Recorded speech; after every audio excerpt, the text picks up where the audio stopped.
Moi, je pense qu'il est vital que vous voyez ces films qu'on dit anciens et qui sont très neufs, comme il est vital de voir autre chose que des blockbusters américains. Ce sont des fenêtres qui s'ouvrent sur le monde.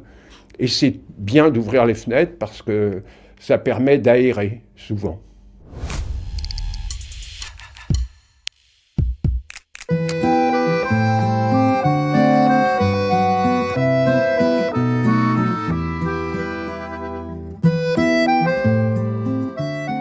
Le cinéma de patrimoine, c'est-à-dire les films qui ont nourri ma vie, pas seulement ma jeunesse, pas seulement mon adolescence, qui continuent à me nourrir. Parce que ces films qu'on dit passés, pour moi, ne sont pas passés. C'est la phrase de Faulkner qui disait le passé n'est pas mort, il n'est même pas encore passé.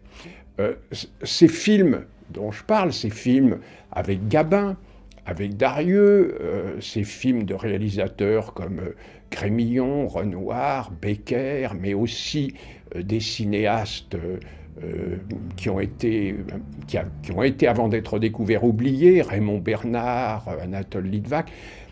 Ce sont des films que je trouve incroyablement vivants. Ce ne sont pas seulement des beaux films avec des personnages magnifiques.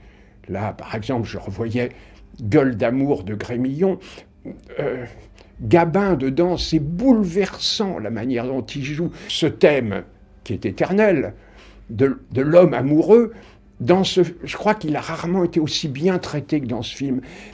Et on découvre, quand on sait regarder ces films, quand on oublie cette espèce d'oukase ridicule, « Ah, c'est en noir et blanc, je ne peux pas voir ça, parce que... » ce sont des films très modernes qui parlent des violences policières, qui parlent du problème des paysans, qui parlent du traitement des femmes, de la manière dont on exploitait les femmes. Ce sont des films qui parlent de notre société à notre époque.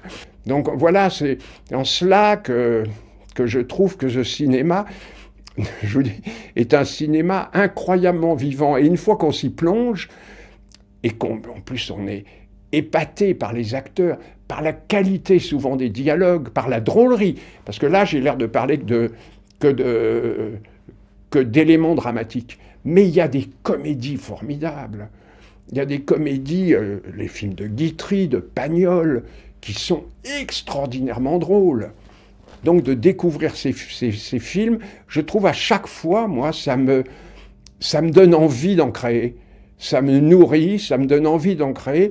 Et je dirais même plus, ce sont vraiment ces films-là qui m'ont fait aimer mon pays, qui m'ont fait aimer la France.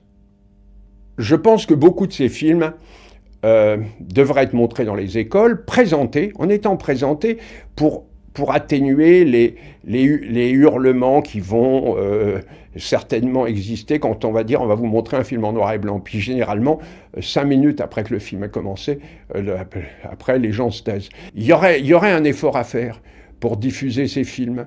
Il y aurait un effort et on s'aperçoit que quand on y met une passion, on arrive à atteindre ce public.